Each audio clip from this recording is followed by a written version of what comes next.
A few minutes before Lu Sheng arrived on the scene, under the cloudy and moonless night that seemed to be perfect for any sinister deeds that were about to be committed tonight, the man was sprinting as fast as he could before being struck hard by the massive debris on the back. Despite all of this happening, he still held the little girl tightly, trying his best to prevent her from getting hurt. However, the next moment, he coughed out blood and collapsed to the ground, enduring the pain while fighting to stay conscious.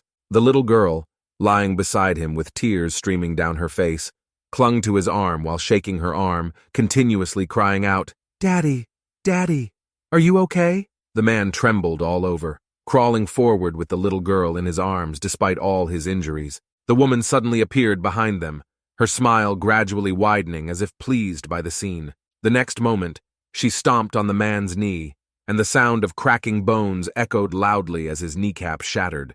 What followed was blood soaking through his pants. What's worse was she then twisted her high heel on his injuries. The man let out a scream, so loud that could be heard from afar, which only further fueled the woman's excitement. The little girl, tears unabated, broke free from the man's grasp, sobbingly as she stood up to the woman, her fists clenched, punching her little fists on her thigh while telling her to quit hurting her father. However, with an agonizing and desperate expression, the man weakly told her to stop. The little girl, still trying futilely to hit the woman with her tiny fists, was effortlessly lifted by the woman using a single hand. She tightly grabbed onto the child's head, causing her to cry out in pain. The woman, holding the little girl, cruelly suggested to the man that he could still run on his hands, offering him 10 minutes this time, clearly wanting to prolong the cat-and-mouse game. In agony, the man, with his legs grotesquely bent, turned to face the woman, biting back his pain. He tried his last attempt to negotiate, promising to hand over whatever she wanted if she would only let his daughter go. The man explained that the thing she was looking for was all memorized in his head, and no one else in the world knew except him. He clenched his teeth while threatening to consume the poison hidden within his tooth, and would bite on it if the woman continued to pressure him. Just as he thought his threat would hold some sway, he was shocked when the woman effortlessly reached into his mouth and extracted the poisoned tooth. Along with several others, several of his teeth were forcefully removed. The man didn't even scream out with pain, since he was already so horrified by her ruthlessness. The woman's expression turned even more icy cold, but she mockingly asked if he truly believed he had the chance to kill himself. Her gaze then shifted to the crying little girl in her grasp. With one hand pinching the girl's mouth and the other holding the poisoned tooth near, she continued to threaten the man. The man's face went pale as he struggled to stand, ultimately bowing his head and agreeing to reveal the information, pleading for the woman to let his daughter go. It was at this time that we returned to the present time, exactly when Lu Sheng appeared, capturing the woman's attention. She was puzzled to see someone at this time and place, recognizing him as the young man she had encountered at the hotel. Just as the man was about to divulge his secrets, Lu Sheng vanished, reappearing the next second to whisk the little girl away from the woman's grasp. To the woman's astonishment, Lu Sheng was already 100 meters away without her noticing. She blurted out in surprise. However, she thought she was simply caught off guard. Lu Sheng, observing the dire state of the middle-aged man on the ground and the helpless, crying little girl, felt a pang of guilt for not arriving sooner. His gaze meets the woman, disgusted by her brutality towards even a child. Regardless of her reasons, to treat a father and child like this is more than just a monster act. Such merciless behavior disqualified her from any honor associated with being a grandmaster.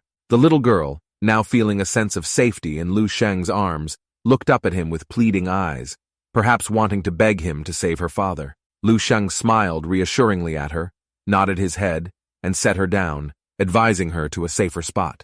The woman, witnessing this scene, questioned if Lu Sheng was affiliated with the Dark Star, though internally she doubted his strength due to his lack of a grandmaster's aura and his youthful appearance.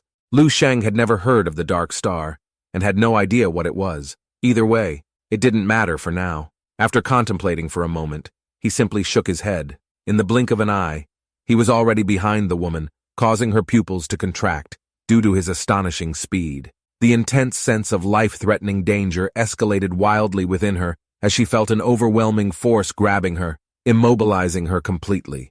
Perhaps she felt exactly what Genos felt when Saitama showed his true strength. However, she isn't as lucky as Genos. In the next moment, Lu Sheng's hand grabbed onto her face, and with a swift motion, he slammed her into the cement ground, creating a significant dent. The woman felt excruciating pain, and before she could utter another word, Lu Sheng didn't give her a chance to speak and repeatedly smashed her head into the ground, each impact stronger than the last, causing even the entire factory to tremble.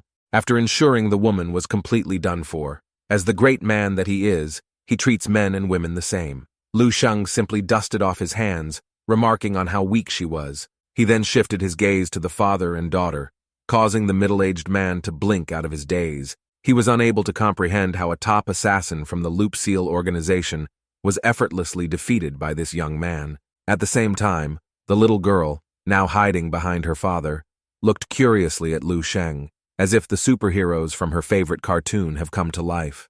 The man, realizing something, hastily offered to divulge the location of a secret mineral mine in exchange for their lives. Before the man could reveal the coordinates, Lu Sheng gestured dismissively while waving his hands and began to walk away, clearly uninterested in this so-called secret mineral mine. The man was shocked. He didn't understand why Lu Sheng had intervened if he didn't want the coordinates. Lu Sheng explained he was merely passing by and acted out of a sense of justice. He then left without further explanation. He was thinking to himself that in the dream realm, he had access to all sorts of locations for herbs, minerals, and rare resources. Thus, he was not interested in the man's information and the potential trouble it may bring later. As Lu Sheng departed, the middle-aged man, wanting to say more, could only watch as Lu Sheng disappeared into the darkness. The man then turned to the little girl beside him, who, despite tear stains on her cheeks, smiled, telling her daddy that Big Brother is very strong. The man affectionately patted his daughter's head, remarking that Lu Sheng was a bit odd, but undoubtedly a great person.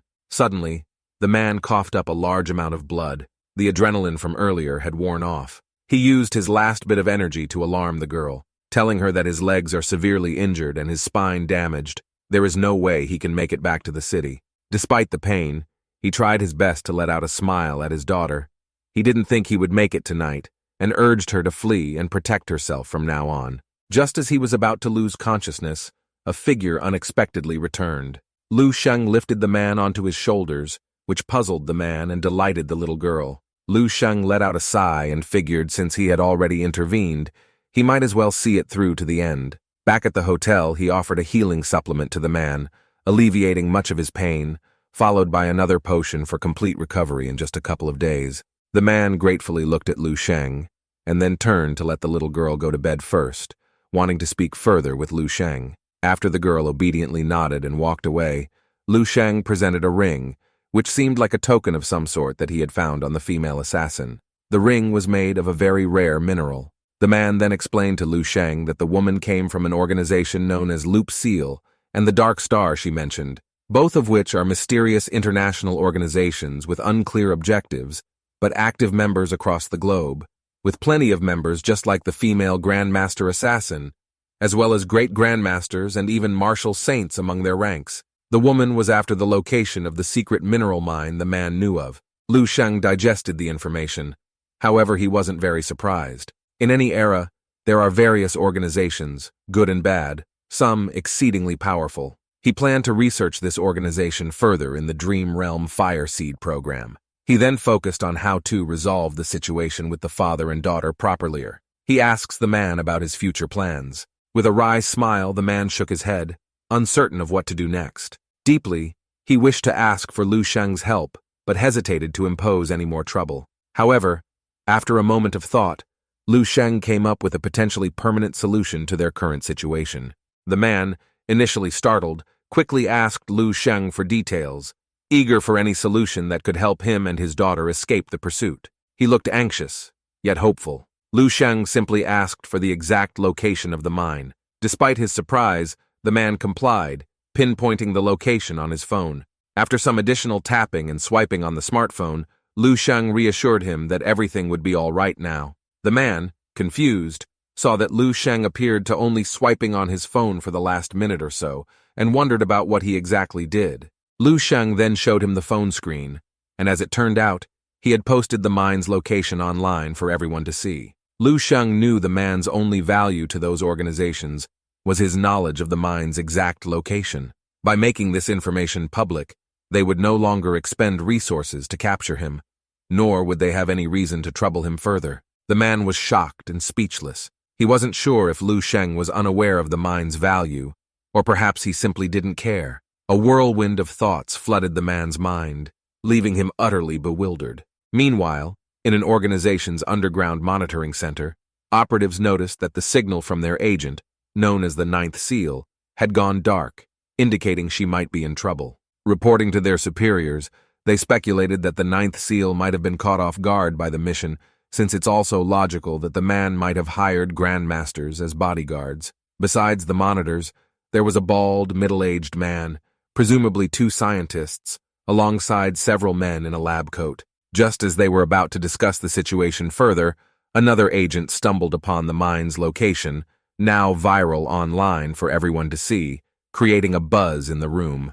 Witnessing this unexpected turn of events, everyone in the room exchanged bewildered glances, unable to fathom why someone would publicly disclose the mine's location. The loss of so many of their members' lives for the sake of securing this mine now seemed in vain.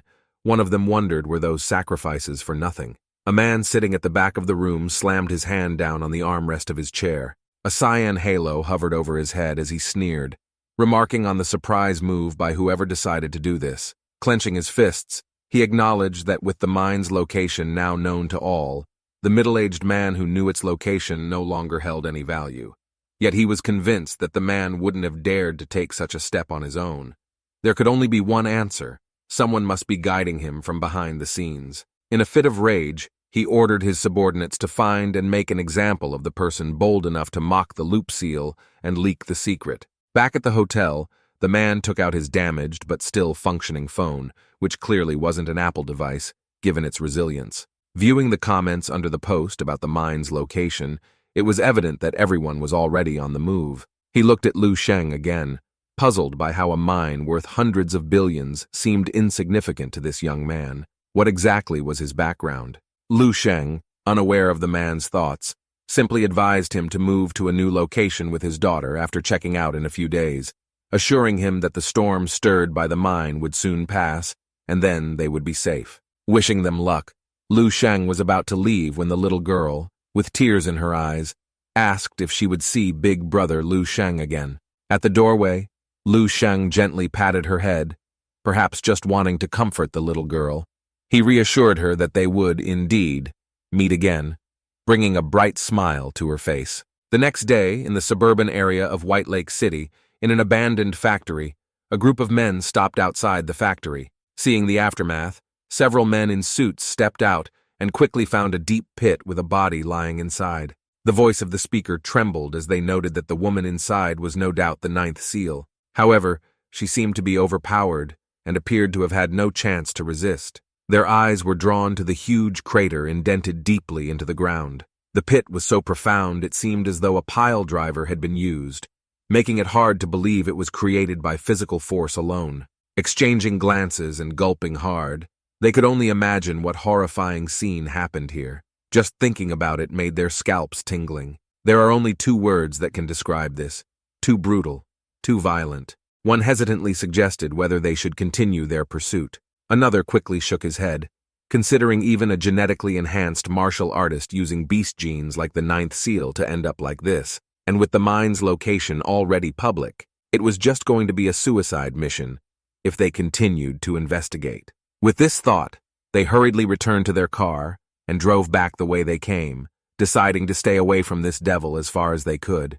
Meanwhile, in the dream realm, Lu Sheng asked Ai Yi to pull up information on these organizations and discovered not just the Dark Star and Loop Seal, but also another called the Black Demon Society. To his surprise, there were dozens of such international mysterious organizations of various sizes, some only existing for a few decades, while others had persisted for nearly 10,000 years of martial arts history, all with active traces. Moreover, aside from grandmasters and great-grandmasters, some of these large organizations like Loop Seal even had martial saints among their ranks. This puzzled Lu Sheng, considering martial saints were the strongest individuals in any country during this time.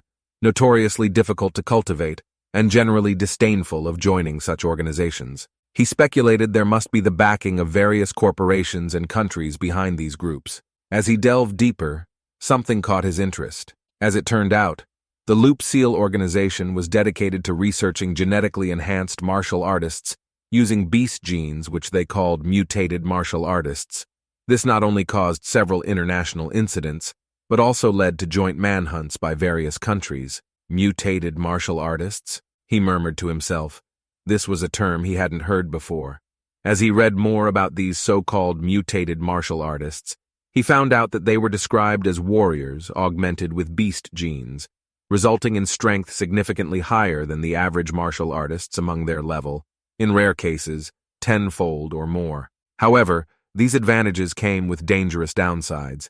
These mutated warriors faced the risk of physical and mental corruption by the beast genes, potentially turning into a monster at any moment. Recalling the assassin he encountered the day before, Lu Sheng had felt something was off back then, and now it made sense that the assassin had begun using this technology. He also remembered the recent Level 7 beast incident a few days ago and sensed a possible connection between these events. Ultimately, he shook his head, believing that the higher echelons of government were not fools and likely already investigating. It wasn't his place to meddle further. If he encountered such threats, he'd deal with them as necessary. But the research into mutated warriors intrigued him. Following his curiosity, Lu Sheng also searched for information about the middle-aged man and his daughter. As he expected, the father and daughter were no longer pursued and lived safely without encountering any further danger. Not only that, to his surprise, the little girl achieved significant accomplishments as she grew up. She became the head of the International Crime Investigation Department, also became a 8th-level Great Grandmaster who dedicated her life to tracking down organizations like Loop Seal, Dark Star, and the Black Demon Society. She personally killed or incarcerated over 800 members of such organizations. This made Lu Sheng surprised, wondering if he accidentally saved a future Great Grandmaster. Either way, he was happy for the little girl considering Great Grandmasters were very rare in this era. However, Lu Sheng was utterly taken aback as he continued reading when he read that the girl remained unmarried her entire life, harboring an unrequited love for none other than the perfect martial saint. He was at a loss for words.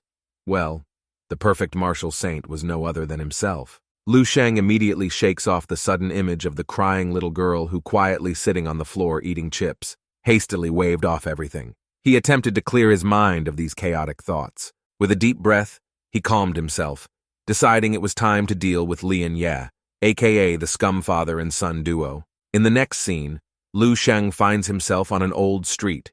Entering a decrepit residential building, he quickly finds the room supposedly where the victim's father lived. The door was soon opened by a weary-looking middle-aged woman.